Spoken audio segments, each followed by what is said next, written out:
Bom dia, boa tarde, boa noite, ótima madrugada. Espero que você esteja com saúde, em proteção, junto com a sua família.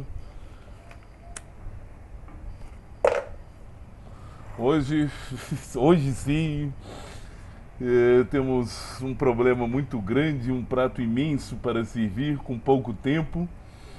Mas vamos lá, vamos falar de capital produtor de juros, que é, teoricamente, o ponto culminante, né? Quando eu, depois de descrever tantas etapas de lucro, mais-valia, taxa de lucro, a distribuição do lucro entre os empresários, agora eu tenho a tarefa de tratar de pessoas do capital que não participam diretamente, repita-se, do processo de produção. Nesta semana, o capital que a gente pode chamar de bancário hoje em dia, né, já que o agiota, o prestamista,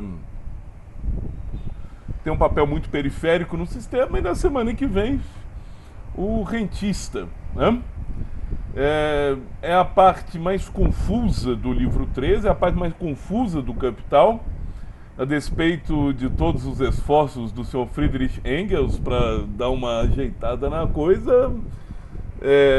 O princípio que regeu a edição engelsiana foi conservar a maior parte do texto intacta. E com isso, as confusões que nós enfrentamos nesta quinta sessão do livro terceiro são imensas, né? Confusões, por outro lado, que são muito frutíferas, que geram muitas intuições. Eu mesmo, nos últimos anos, fico brincando, né? Cada vez que eu leio, né? Passei o fim de semana inteiro relendo o livro 3 e seu manuscrito, a gente fica olhando assim, poxa, né? O que se conserva, o que se preserva, o que faz parte da teoria, o que é pesquisa, e assim sucessivamente, né? Eu quero agradecer o esforço das turmas, e acho que estou me sentindo. Hoje é o dia de eu me sentir feliz com o resultado, porque ter uma visão completa do livro Capital e ter uma visão completa da trajetória intelectual e política de Marx evita que você fale muita bobagem por aí, né? Por exemplo, essa questão de proletários e burgueses, né?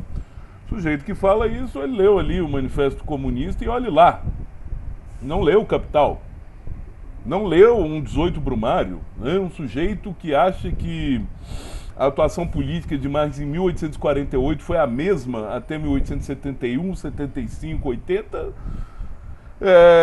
O camarada não está sabendo nada, né? Ele está debatendo com um fã-clube, em vez de debater com o autor, né? Então eu canso de ler livros, textos sobre o fetichismo da mercadoria. Ninguém fala do fetichismo do dinheiro, que já está lá no mesmo capítulo. Muito menos do fetichismo do capital, que o Marx chama de a perversidade do sistema. É a suprema mistificação que nós vamos tratar hoje. Igualmente, a constelação de autores que Marx acessa, que a gente acessa pela obra de Marx, é muito pobre ainda, né? Muitos esforços na filosofia foram feitos para suprir isso. Todo marxista já leu Hegel na vida, né? Mas aí você pergunta, leu Stirner? Não. Bruno Bauer? Não. Só conheço o que Marx falou, né? Mesma coisa na economia. Eu li Smith, Ricardo, Malthus, parabéns. Mas a gama de autores que Marx explora nesse livro 3, nessa seção 5, sobre o capital portador de juros, sobre o capital bancário, é imensa. E a gente precisa, então, né, desde já saber que subjacente à construção de uma teoria, uma exposição teórica, existe uma história do pensamento econômico. Marx ora concorda, ora discorda, né? Vários artigos têm sido publicados. Afinal, as teorias que Marx estava construindo nesta altura da exposição, o quanto são tributárias, o quanto são originais em relação ao pensamento monetário, bancário da Inglaterra do século XIX. São questões que a gente, infelizmente, precisaria e precisa, continua a precisar, de um esforço de pesquisadores muito maior do que a oferta tem dado conta. Seja como for, então, as cláusulas de interpretativas exegéticas que a gente formula para o livro 3, aqui elas valem muito mais ainda, né? O primeiro terço da quinta sessão é bem azeitadinho, a gente sabe o que está acontecendo. Depois começam umas divagações teóricas, geralmente um HPE pura e simplesmente, uma pesquisa histórica, pura e simplesmente pesquisa histórica que não se encerrou em 1865. Em 1866 nós temos uma nova crise, uma crise muito grave, que ao mesmo tempo, cuja recuperação foi rápida, e Marx só em 1868, por conta de seus compromissos políticos e da publicação do livro 1, somente nesse momento ele vai estudar essa crise, né? No CDPLA a gente tem estudado as relações de Marx, as pesquisas empíricas de Marx, com a redação, né? Teve uma crise em 1857, depois ele redige o livro 3, depois tem outra crise. A tese aqui, muito precária, até dizer a título precário, é que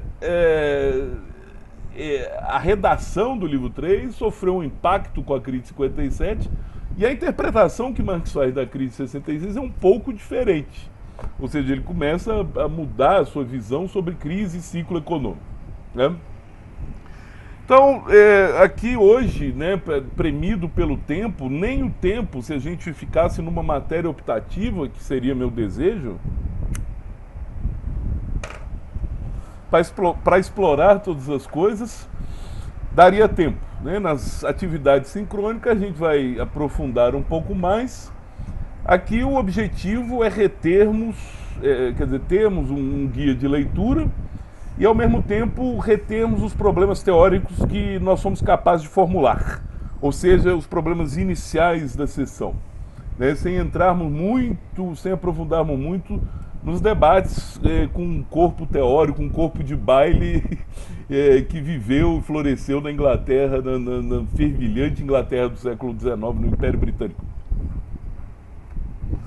Na semana passada, nós chegamos a um resultado maravilhoso da nossa investigação. Nas 2 semanas anteriores, né, deduzimos uma taxa de lucro média no sistema e vimos que essa taxa de lucro, por conta da própria irracionalidade do sistema de mercado, ela tende a cair, né? Sintetizamos os nossos esforços com a frase o próprio capital é a barreira da produção capitalista. Quem já foi num congresso marxista, a palavra que mais se diz é o capital impede a gente de ser feliz, o capital impede as pessoas de terem uma vida digna. Não é o capital, né? São as relações de produção das quais nós mesmos não escapamos, nas quais estamos enterrados até a raiz dos cabelos, né? Imersos até a raiz dos cabelos. Quer dizer, uma maneira fetichista de colocar o próprio problema do capitalismo, né? Quer dizer, o capital é um ser estranho a mim e que me impede de ser um indivíduo pleno e de realizações plenas e dignas. Também na semana passada chegamos, finalmente, demos uma resolução sempre provisória, indicativa, do problema de capitalistas que não produzem valor. Os comerciantes, os banqueiros, eles terão lucro. Os comerciantes, quer dizer, nós temos o capital produtivo, que aqui no livro 3, da particularidade do livro 2, se subsume, se eleva a um capital industrial. O capital mercadoria se torna o capital comercial, né? E o capital dinheiro é esse que agora a gente vai tratar aqui com bastante detalhe, né? Seja como for, então, o setor de serviços explora trabalhadores, paga trabalhadores, lucra, mas não gera mais-valia. Contribui necessariamente para rotações mais rápidas, né, para a interação entre produção e circulação, para que isso aconteça de maneira mais eficiente, mais efetiva e mais rápida. Né? Então, o capital portador de juros é a ilusão que é o momento do sistema em que eu já tenho uma taxa de lucro média e um lucro médio que é acrescido a todo o capital segundo sua escala e que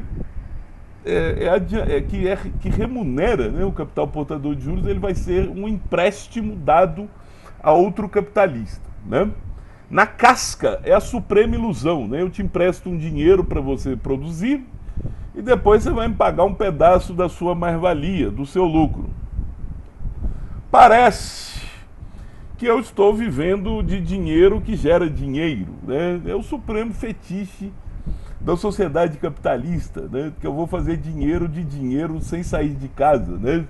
Caderneta de poupança, investir em mercado de ações. Todas essas coisas são a perversão do sistema, né? E eu falei aqui do 18 Brumário, a tônica da distinção entre um capital industrial, um capital real, mas chama de capital real, e o capital portador de juros, é que uma hora o capital portador de juros se torna o dono do pedaço, se torna aquele que vai mandar no sistema.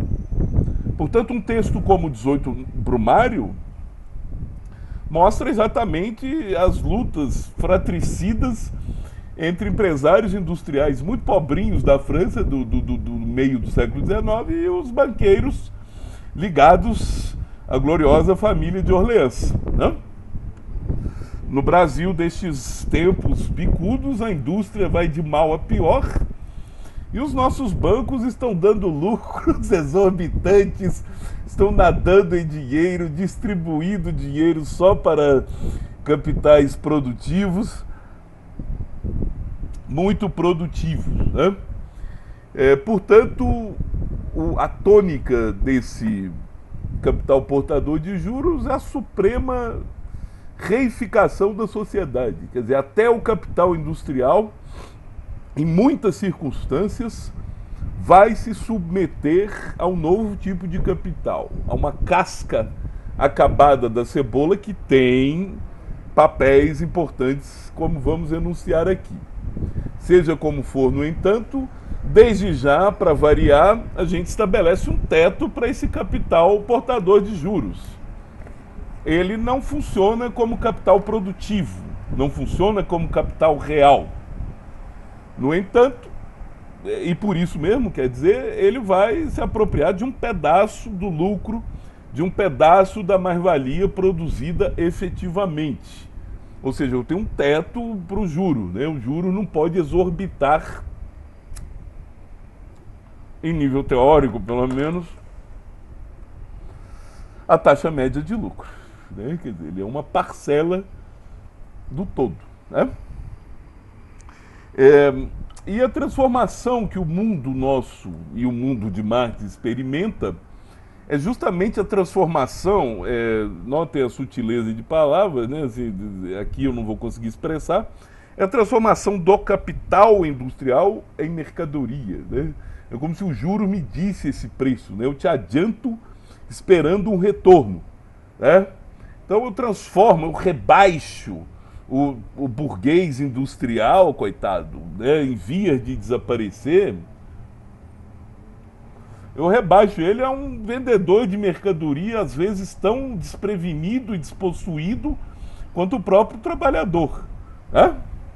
E com isso, então, no nível inicial da quinta seção do livro terceiro, eu estou falando de um capital que é emprestado, é aplicado na produção, a produção se realiza e, portanto, eu tenho um duplo retorno do capital. Primeiro ao bolso do capitalista industrial e depois ao bolso do capitalista portador de juros, né?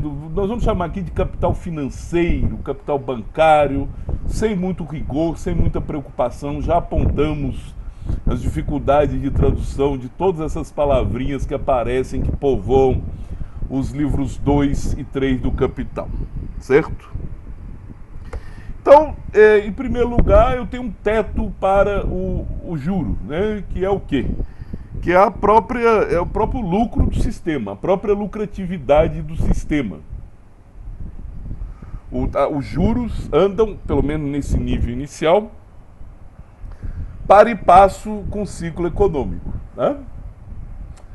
Em fase de prosperidade, os juros ficam baixos. Eu tenho uma oferta de capital industrial, uma superprodução de mercadorias, o consumo momentaneamente em alta, os juros vão ficar baixos, né? Quando eu tenho a atuação já descrita da dinâmica da lucratividade, ou seja, a pletora de mercadorias que havia ali na seção da lei tendencial da queda de lucro, quando eu tenho uma produção excessiva de capitais, uma oferta de capital industrial, capital emprestável, o que vai acontecer? Nós já estamos num mundo tão dependentes aqui em 1860 do crédito, do empréstimo, que quando os capitalistas industriais reais não conseguem vender suas mercadorias, têm de parar sua produção, eu tenho uma corrida bancária, né? Eu tenho mutações novamente, transformações dentro do balanço dos bancos. E o que as pessoas estão querendo? Todas estão querendo dinheiro, né? Estão querendo capital, dinheiro, capital bancário, notas bancárias. Essa pressão, essa demanda por mais capital de empréstimo vai fazer, ironicamente, os juros subirem. Vai fazer os juros subirem e os meios de pagamento, o dinheiro, o capital, vai se expandir relativamente. Por quê? Porque o preço das mercadorias, o preço do capital fixo, do capital variável, do capital circulante, do estoque, todos esses preços vão cair de valor, de preço, eles vão cair de preço, né? Consequentemente, mesmo com uma alta de juros, eu tenho uma expansão dos meios de pagamento, do meio monetário, do meio circulante. E esse dinheiro vai circular para quê? Para fazer o capital mudar de mãos. Aquele empresário ali que não conseguiu superar o liso do Sussuarão, fechou a fábrica dele vai ser vendida a preço de banana, né?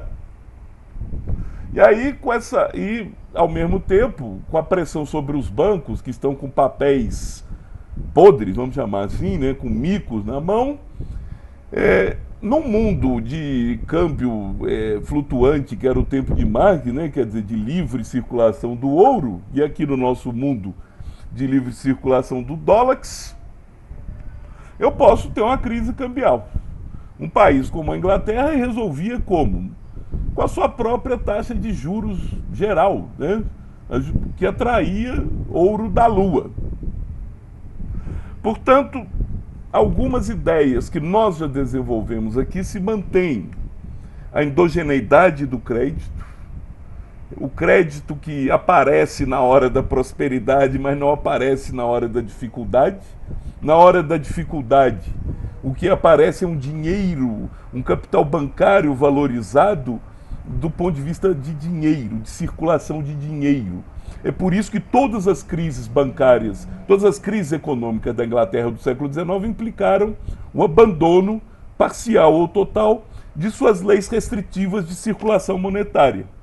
Quer dizer, leis procíclicas, que eram as leis adotadas na Inglaterra do século XIX, eu tinha que abandonar isso para que o dinheiro circulasse mais rápido e satisfizesse essas liquidações.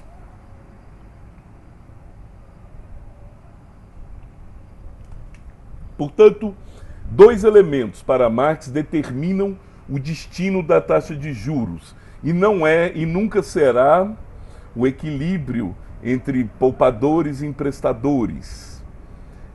A taxa de juros é determinada pelo próprio ciclo do capital, o ciclo de expansão e contração do capital que nós já descrevemos, e, em segundo lugar, pelas perspectivas de longo prazo do processo de acumulação, títulos sobre títulos sobre títulos, né, que vão determinar a taxa de juros. Né? E a gente vê isso hoje em dia, né, quando a gente olha a relação entre taxas de médio prazo e taxas de longo prazo, né? Quer dizer, quando eu tenho a inversão dessas taxas, eu tenho, evidentemente, eu estou à beira do colapso, à beira da crise, né? Como tantos profetas aí da desgraça anunciaram em dezembro e janeiro de 19 e 20. Portanto, em geral, a taxa de juros no curto prazo mede a oferta de capital. Né? Quer dizer, quando eu tenho uma expansão, eu terei juros baixos. É óbvio que isso nem sempre é verdade. Né? O Marx aponta exceções, a lucratividade, né, dos bancos, etc., nem sempre caminha assim. E, por outro lado, eu tenho a conclusão de que não existe taxa natural, taxa de equilíbrio. Né? Assim, novamente aqui, a crítica da economia política, do outro lado da página da história do pensamento, aqui, em 1870, por exemplo, nós estamos contra, né, qualquer ideia de um equilíbrio geral, parcial, monetário, etc. Né? Quer dizer, uma taxa natural de juros, que era uma ideia baseada, uma ideia forte, não só da escola ricardiana, mas de algumas escolas, né, que teorizaram sobre bancos e moeda no século XIX. Uma história riquíssima. Ou seja, lamento pela conclusão, mas a taxa de juro é uma manifestação da taxa de lucro. Né? Quer dizer, ela tem uma relação não linear, problemática, complexa com a taxa de lucro. Certo? E a conclusão é inequívoca. Os juros são um limite, né, ao ganho do empresário. Agora, o que o empresário ganha com isso? Né? Quais são as vantagens? Ora, as vantagens são, como eu já falei, a aceleração da produção, da rotação, a capacidade maior de investimento, de inovação, ou seja, bolhas de ganho, de fuga. Eu consigo fugir com o dinheiro portador de capital portador de juros, eu consigo fugir do destino, das dificuldades e mazelas de uma rotação pura do capital que descrevéramos no livro 2.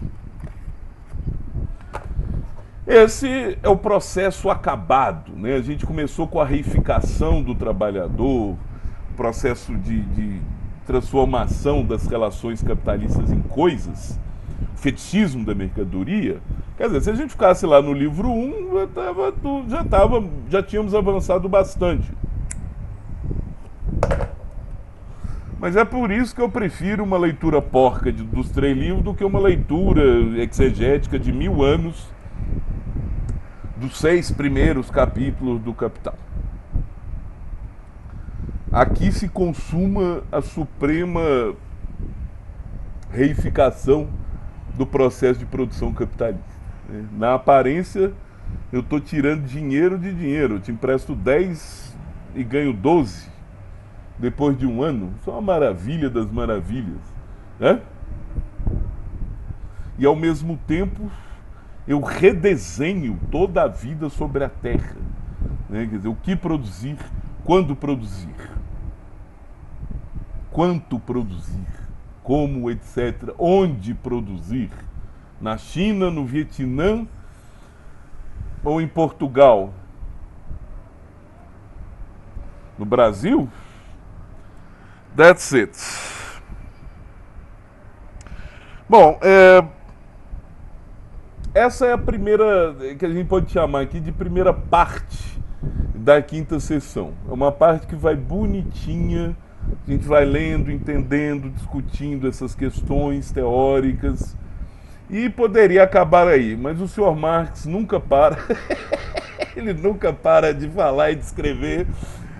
Tá escrevendo o livro, de repente começa a pesquisar, tá pesquisando, começa a escrever, etc. Né? E algumas ideias aqui são introduzidas na segunda parte sobre crédito, né? Quer dizer, uma tematização de crédito que várias vezes Marx diz, várias não, né? Algumas vezes no manuscrito, é bom comparar, eu já fiz isso várias vezes, comparar o manuscrito original com o livro publicado por Engels. A gente nota que Engels fez um bom trabalho, parabéns. Mas a segunda parte dessa seção 5 do Capital Portador de Juros vai tratar de aspectos do crédito, né? Aspectos muito particulares, muito variáveis, assim, com muitos elementos. Mas a gente sempre pode extrair alguma coisa disso. Na teoria, um pouco mais concreta, o que seria o papel do crédito? Marx diz: nivelamento da taxa de lucro. Quer dizer, agora que eu tenho forças efetivas de nivelamento da taxa de lucro, eu não vou pôr dinheiro onde não dá dinheiro, né? Eu vou sentar, o crédito fica sentadinho na sombra da árvore já frondosa, né? Eu não vou botar dinheiro no empreendimento que está à beira da falência ali. Os bancos não vão fazer isso na pandemia, prestar dinheiro para coisas semi-falimentares. Vamos esperar, né? Posso comprar suas máquinas a preço de banana, mas emprestar dinheiro para você ficar funcionando com a cabeça fora d'água, that's not gonna happen. Pelo menos não aqui no Brasil. Em segundo lugar, como eu falei, o crédito diminui a rotação. E em diminuindo a rotação e sua compenetração com a produção, com o tempo de produção, acelera a lucratividade dos capitais produtivos. E finalmente, né, depois eu gero uma sociedade, e ali nós estamos no nascedouro das bolsas de valores modernas, né? O capital de ações, né? Os mercados de ações, inclusive mercados de futuros, né? A bolsa de futuros de Chicago é criada nessa época, quer dizer, uma série de elementos, os grandes bancos americanos, né, que foram fundados no começo do século XIX, agora viram outra coisa, né? O Banco de Manhattan, o Banco de Nova York, do JP Morgan, todas essas pessoas do capital começam a se tornar importantes a partir da década de 60, 70 nos Estados Unidos e depois no mundo. Os banqueiros Rothschild prestando dinheiro até para o pobre Visconde de Ouro Preto, até para o nosso imperador, né? Cada crise do século XIX, o império quebra, vai lá pedir um dinheirinho, né?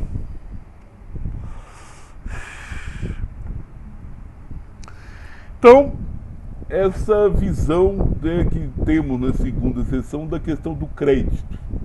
Além disso, existe um tema muito importante que é lançado assim ao vento e que é crucial, né? Tem muitos artigos hoje em dia que têm conseguido dar conta desse recado, que é a questão do capital fictício, né? É a questão do capital fictício. O capital fictício é o título sobre o título do título. Títulos emitidos pelos governos, né, principalmente do governo inglês, governo americano, aqui francês no século XIX, né, mas hoje em dia, né, um mercado de dívidas do governo, né. Você veja como isso já é um derivado do derivado do derivado, a tal ponto títulos que hoje em dia tem preço, né? Se somar o preço desses títulos, o senso comum indignado diz que isso dá 20 mil vezes o PIB do mundo, né? Como é possível tamanho descalabro, né? No entanto, repita-se, essa propriedade prospectiva sobre a dívida do governo, sobre os tributos, ou seja, ao fim e ao cabo, sobre a lucratividade do sistema. Esses títulos fazem parte dos balanços bancários e servirão, e são muito úteis, quando eu tenho de redistribuir o estoque de capital efetivo. Se eu esperava obter um retorno de 10% e de repente isso não é mais possível, quer dizer, eu vou precisar de papel, de dinheiro, capital dinheiro em circulação, para que o capital mude de mãos, né? Portanto, quando a gente chama de capital fictício, esse tipo de títulos sobre títulos, que geram especulação, é verdade, que pessoas muito competentes, dos quais pessoas muito competentes ganham dinheiro, não quer dizer que isso não seja nada. A relação suprema de linha, essa é a relação suprema, essa é a relação que importa, né? É o morto que domina o mundo vivo, né? O que seria de um mundo em que eu não tivesse uma economia monetária, em que eu trocasse só escambo, como que era a nossa microeconomia maravilhosa, né? Seria um mundo menor, um mundo mais acanhado, né? Um capitalismo nostálgico, como eu já disse aqui algumas vezes, né? Um mundo de merceeiros, um mundo de produtorizinhos trocando suas coisinhas no mercado. A primeira bagunça já veio lá atrás, já veio na forma da separação de dinheiro e mercadoria, ou seja, na separação de valor de uso e valor, né? Quando esse valor fica autônomo e agora ele é parte de um outro tipo de capital, capital bancário, né? Ele clama por direitos sobre propriedades futuras, sobre negócios futuros, sobre retornos futuros.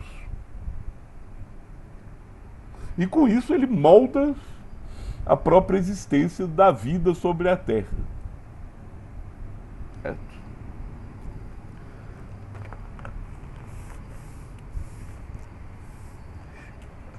E aí, com isso, Marx define mais uma de suas palavras mágicas, que é a pletora de capitais, né?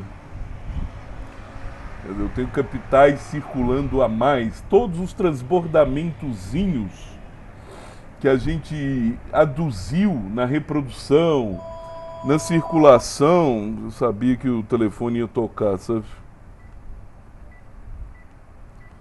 O telefone irá tocar, nesse horário o telefone toca incessantemente. Toda essa pletora de capitais, agora ela se mantém. Isso é o mais importante. Numa crise, você pode botar fogo em café, você pode fazer desaparecer, depreciar máquinas, etc. Você anda por Minas Gerais inteira, há um estoque infinito de valores de uso sem valor. Mas o título de propriedade está lá, pronto para se valorizar. Pronto para se valorizar.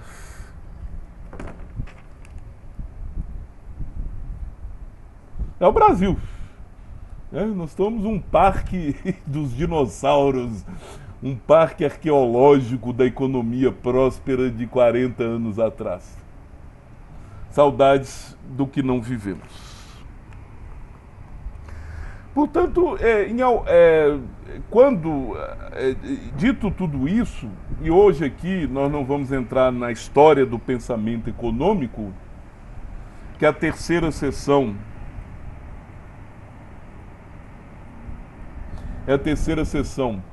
a terceira parte, melhor dizendo, da quinta sessão, mas a gente deve indicar o principal. Marx vai discutir, debater, vai tomar notas e notas e notas, como vocês veem no texto, sobre grandes teóricos da economia monetária da Inglaterra, né? Thomas Tuck, James Fullerton, né, são pós-ricardianos, contemporâneos e pós-ricardianos ao mesmo tempo. Um tema que Marx estudou por uma década antes de escrever o livro 3, é a confusão entre capital e dinheiro. Esses autores percebem certos fenômenos da realidade e, no entanto, não conseguem separar, como nós hoje em dia não conseguimos, o que seja dinheiro e o que seja capital. Para bem definir, para bem clarificar essa confusão, eu preciso, então, definir o papel, as funções do dinheiro, novamente, dentro do ciclo econômico. Quer dizer, tem horas que eu estou precisando de dinheiro. Mas que dinheiro é esse? É um dinheiro que faz parte do balanço dos bancos. Eu estou precisando de dinheiro ali na hora da crise. Quer dizer, essa ideia que nós temos hoje de que uma crise se resolve com emissão de moeda por parte do governo. Não. Essa crise vai se resolver com a conversão de parte do capital bancário em capital dinheiro. Esse sim vai circular. E para que ele vai circular? Então, vamos fazer uma pausa, respirar o ar puro da primavera belo-horizontina e pensarmos agora, então, nas relações entre o capital real, ou seja, o capital produtivo, o capital industrial e o capital bancário. Eu estou lá produzindo. De repente, a concorrência me obriga a inovar. Já ficou difícil. Eu aplico mais capital constante, continuo empregando trabalhadores e começo a expandir minha oferta de mercadoria. Foi isso que a gente viu na semana passada. Então eu tenho uma massa crescente de capital mercadoria. Nessa hora é fácil conseguir crédito. Nessa hora é fácil conseguir crédito. Ou seja, uma promessa de pagamento, quer dizer, o capital bancário funcionando como meio de pagamento. Lembremos-nos do detetive do Scooby-Doo que eu citei na primeira aula emergencial. Então o capital, o dinheiro está funcionando como meio de pagamento. E eu tenho uma expansão, uma prosperidade, eventualmente alta relativa de salários, consumo maior, consumo dos capitalistas maior na forma de renda. Enfim, uma série de tudo em expansão. Até que chega uma hora que eu transbordo. Onde que eu vou transbordar? Isso é uma discussão longuíssima, né? Se Marx... a minha ideia, a minha exegese, repita tudo, eu sou um leitor mais criativo do que rigoroso. É a ideia, então, de que o capital industrial, uma hora, ele chega na sua tampa, né? Quer dizer, eu tenho um excesso de capitais produtivos que se manifesta em mercadorias empossadas por aí. Tem uma série de capitais emprestáveis, empréstimos duvidosos para empresas duvidosas, etc, etc, etc. Né? Ou seja, o processo de reprodução se acelera tanto que uma hora ele tem que parar. E quando ele para, quem são as primeiras vítimas? Os trabalhadores são vítimas eternas, né? Aqui eles vão ficar desempregados, vão consumir menos. Por outro lado, retroativamente, a indústria que fornece os meios de produção, essa vai ter que parar, coitada. E ela vai comprar matéria-prima de onde? As fontes de matéria-prima quebram. As fontes de matéria-prima quebram. Tá? E aí o que acontece? Todo mundo começa a pendurar, a pendurar os papagaios, né? Você tem que pagar ali uma nota promissória, você tem que pagar um título ali de que você tomou emprestado, você vai ao banco e diz, não vou pagar. Aí o banco, mas você tem alguma coisinha aí para pagar? Tem. Então com isso a taxa bancária vai subindo, né? A taxa bancária vai subindo. E ao mesmo tempo, meu Deus do céu, o pessoal não desconfia. E ao mesmo tempo,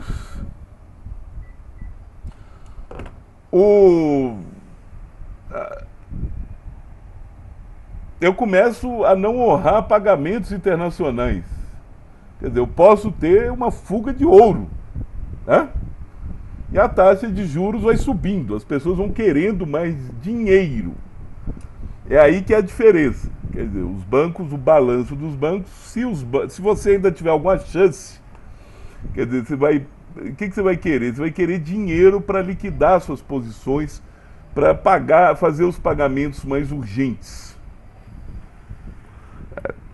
Ou seja, a taxa de juros vai subindo. O capital produtivo ele está em excesso, mas o capital bancário está escasso.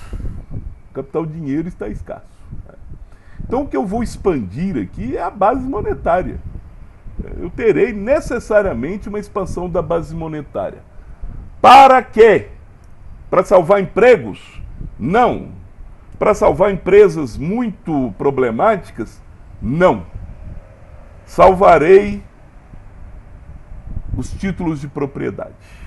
Farei com que os títulos, a propriedade sobre todo o estoque de capital da sociedade mude de mãos. Na indústria automobilística ali, os carros, está tudo ali. Eu vou ter que vender a preço de banana. Isso requer dinheiro. Isso requer o dinheiro funcionando como dinheiro. Então, na crise, o capital dinheiro volta para o seu papel de dinheiro, simplesmente. Meio de pagamento, meio de circulação, capital mundial. Né? O tesourinho aqui já está funcionando às mil maravilhas. E principalmente, a isso, o Dr. Marx chama de uma das belezas do capitalismo. Eu vou destruir mercadorias. Eu não destruo o capital. O capital é um título de propriedade, um título esperado, um retorno esperado, ou uma máquina, alguma coisa ali que pode voltar a funcionar como capital. Mas mercadoria, sim. Valores de uso, sim. Irei destruir. E vou destruir, no limite, é claro, vidas humanas. No final, a variável de ajuste é a nossa singela mercadoria. Quer dizer, eu rodei e agora a mercadoria parece que tem um novo valor de uso, né? Que é ajustar o sistema. Eu vou destruir meus estoques, mercadorias, algodão dos Estados Unidos, o café do Brasil, né? E com essa alta de juros, o ouro volta para os grandes centros. Foi assim em 1857, 1866, 1873, 1929, 1980, né? Retomada da hegemonia americana. Ou seja, o que o Banco Central de novo tipo do final do século XIX, principalmente do século XX, vai fazer é tornar esse processo muito mais suave e eficiente. Né? Mas as perdas acontecerão. As pessoas vão perder suas casas e essas casas depois vão reaparecer como propriedade de bancos. As pessoas vão perder seus empregos, depois serão recontratadas em novas posições com salários menores. E aí sim, eu tenho plenas condições de retomar a produção. No mesmo nível de propriedade de antes. Nenhum título de propriedade sobre o capital foi destruído. O capital mudou de mãos, mudou de formas, virou dinheiro E agora eu estou pronto novamente para um novo ciclo de prosperidade. Ou seja, o capital portador de juros é a suprema perversão, mas é a suprema manifestação do nosso modo de vida, né? Um modo que remunera a todos os capitais de maneira muito democrática, é bem verdade, né? Que acelera a própria irracionalidade sistêmica e que, ao mesmo tempo, ao gerar barreiras aparentemente intransponíveis, muda de forma para resolver as suas contradições, para resolver os seus gargalos existenciais, seus dilemas existenciais e recomeçar tudo de novo. Esse é o capital portador de juros. Né? Então, eu não terei uma taxa de juros de equilíbrio aqui, eu não terei uma taxa de juros que vai andar irmã e par e passo com a lucratividade do sistema, né? Vai ter horas que eu tenho um juro médio ali em relação à lucratividade, né? Quando eu estou subindo no ciclo, quando eu estou chegando antes da crise, né? São coisas que a gente vai mostrar um pouquinho nas nossas atividades sincrônicas. O importante a reter aqui é o lugar da exposição, né? Eu estudei durante muito tempo a questão de o plano do capital, né? Assim, 1863, 64, Marx, na sua marra marxiana, tinha concluído que ele tinha um plano pronto para escrever o Capital. Em tudo o que a gente lê, da mercadoria até o final do livro, que a gente vai acabar daqui a pouco, a gente vê que há percalços, né? Quer dizer, fazer uma teoria pura não era a pretensão dele, né? Quer dizer, o que a ciência econômica, o caminho que a ciência econômica assumiu no tempo dele é exatamente o contrário, a negação da economia política em todos os seus aspectos. Quer dizer, se a economia política clássica tinha alguma relação com a física, depois ali de 1870 ela quer se tornar uma física matemática pura, né? Marx tinha essa pretensão em alguma medida.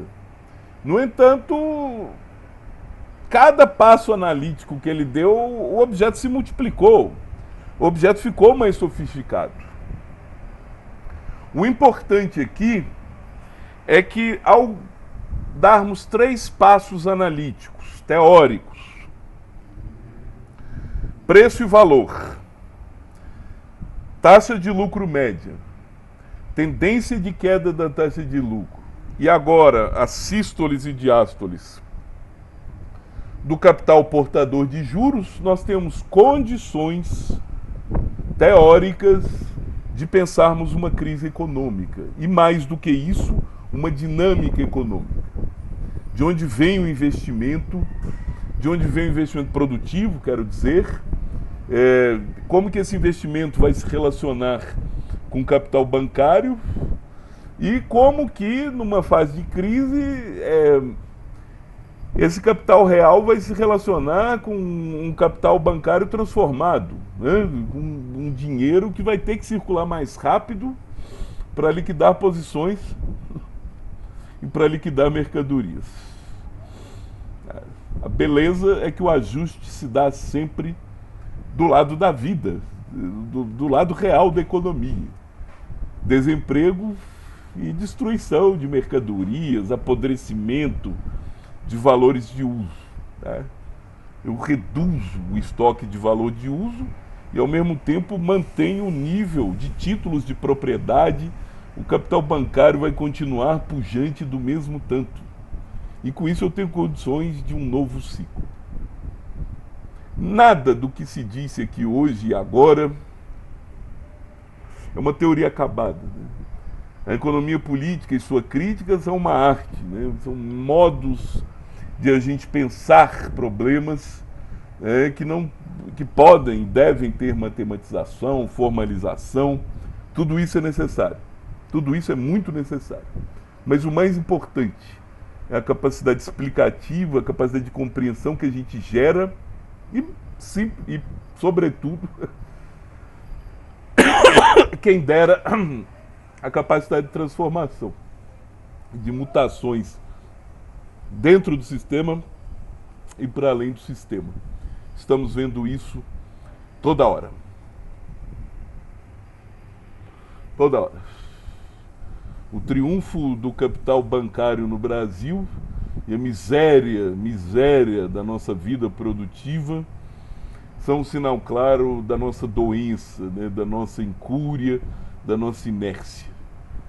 Estamos numa crise aguda, mas essa construção foi de mais de décadas. Não nos acovardemos e não tenhamos medo do que vem por aí e principalmente do que pode vir. Se esse vídeo chegar até você, você receberá um convite para nossas atividades sincrônicas da semana. Rezem por mim, pelo Flamengo, pelo Brasil. Fique bem, cuide-se, proteja-se. Examine seus sinais vitais, tanto os reais quanto os espirituais. Tudo de bom e até a próxima. Evoia.